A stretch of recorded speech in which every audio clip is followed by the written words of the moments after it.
एक दिन जंगल के सब जानवर इकट्ठा होकर बात करने की हमन के थोड़ा थोड़ा सा खाए खातिर करना मेहनत करे पड़ाला और जान के खतरा भी रहा, लेकिन उनके समस्या के कोनो हल भी तनाए रहा। और सब जानवर फिर से खाए के तलाश में निकल जाने। बंदर घूमत घूमत एक गुफा में पहुंचला जोनो में एक मटका रखा। बंदर पहले समझ नहीं पावला, फिर मजाक मजाक में एक सेब डाला, फिर वो इस सेबवा 1 से 4 बन जाला।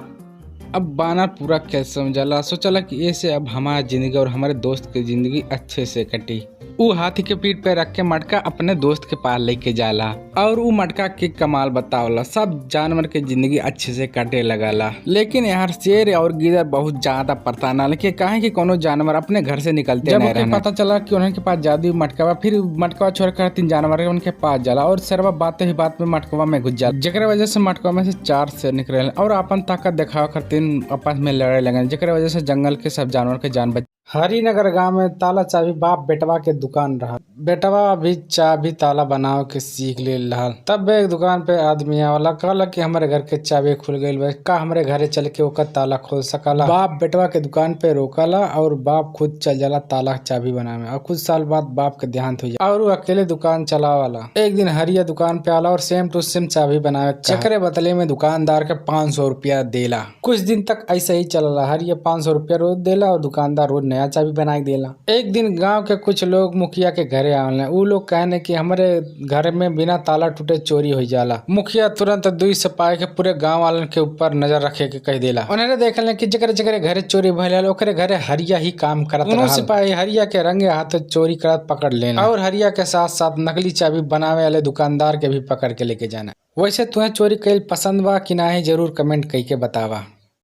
एक जंगल में 3 दोस्त लुका छिपी खेलता है। उनमें से एक दोस्त जंगल के सबसे पुराने गुफा में छिपे लगा। वो लड़का के एकदम पुराना अजीब देखे वाला किताब मिला। वो ले जाके अपने दोस्त लोग के दिखा। वो किताबिया पे बहुत ज्यादा धूल जमल रहा। इन तो लड़का ओके साफ कराला और वो किताबिया में से रोशनी कराला और किताबिया में से आवाज आला। अगर तू एक के बिना रुके पढ़ देबा तो तोहर 1 20 कोनो पूरा हो जाए। अगर बीच में रुक जाबा तो तोहरे साथ बहुत बुरा हो। वही में से एक दोस्त जोश में आके किताब पढ़े लगा और किताबिया के बहुत ज्यादा बोरिंग लगला और वो पूरा पढ़ नहीं पाला और किताबिया में से हलचल होवे लगा। किताबिया में से हलचल होवे लगला और ओके किताबिया निगल लेला। ओके बचाव खातिर एक दोस्त रात में छत पे चढ़ जाला और किताब पढ़े लगाला और किताबिया पूरा पढ़े वाला ही रहला। तब तक आसमानवा से बिजली तक कड़कला, ओकर ध्यान भटक जाला और किताबिया ओंग निकल लेला। तीसरे दोस्त के किताब के पूरा खेल समझ में आ जाला। किताबिया के लेके बहुत ऊंचा नारियल के पेड़ के ऊपर चढ़ जाला और अपने घर वाले के बुलावले के बावजूद भी ना सुना। लगन के साथ में वो पूरा किताब पढ़ देला और वो इच्छा के रूप में अपने दोस्त लोग के मांग लेला। सबसे अच्छा दोस्त के का नाम हो कमेंट जरूर। विजयनगर में बहुत ज्यादा शांति रहा। वहाँ के राजा अपने प्रजा के बहुत ज्यादा ख्याल रखत रहे, लेकिन गांव के बाहर एक बहुत भयानक जंगल है जिसमें जग्गा डाकू रहा था। गांव के आवे जाए वालन के सब आदमी के लूट लेते रहा।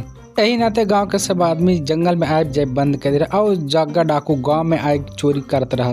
ओकरे बाद रजवा जंगल में शिकारी के रूप लेके जाला और जग्गा डाकू के तीर मार के ओके पकड़ ले, बंदी बना के राज में लेके आवला और ओके जेल में डाल देला, जहाँ पे ओकर आराम से कटाला। ओके 2 वक्त के खाना मिल जाला और वो यही वजह से बहुत ज्यादा आलसी हो जाला। तबे राज के सब मंत्री फैसले लेना और ओके पूरे राज्य में पेड़ लगा के कहने, जेकरे वजह से डाकू के आदत में बहुत ज्यादा सुधार। अगर तू ईमानदार बाटा तो लाइक के।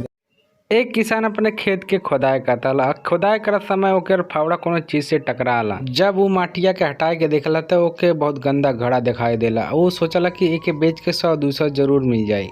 वो आदमी के अचानक से भूख लग जाला। वही आम के पेड़ आला, उसे तोड़ के खाए लगला।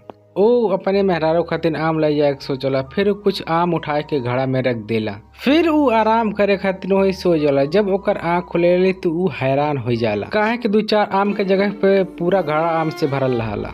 आदमी के कुछ समझ में ना आवला। फिर से वो घड़ा में 2-4 आम फिर से रख देला, लेकिन दोबारा से ओकर आँख फटी के फटी रह जाला, काहे कि दोबारा आम के घड़ा पूरा भर जाला। बाद में वो घड़ा अपने घरे लेके जाला। घर में कुछ सब्जी रहला, ओके घड़ा में डाला, जैसे कि पूरा घड़ा सब्जी से भर जाला। और अपने मेहरारू के गहना भी घड़ा में डाल देला और ले जाके बाजार में बेच देला। कुछ दिन में वो गरीब आदमी अमीर बन जाला। वैसे तुम्हारे पास ऐसा घड़ा रहा तो तू का करता, कमेंट करके जरूर। करण जंगल से लकड़ी लाए के पे अच्छा कलाकारी करता। ओकर कलाकारी कमाल करा, लेकिन वो अच्छा पैसा कमाए नहीं पावत रहा। वो दूसरे के काम गए कि महीना के 3-4 हजार रुपया कमाए पावत और हर महीना सब पैसा अपने मेहरारू के दे देता। और एक दिन ओकर मेहरारू कहली का और ज्यादा काम करे पड़ी, कहा कि हमन के घर में तीसरा एक मेहमान आवे वाला बा।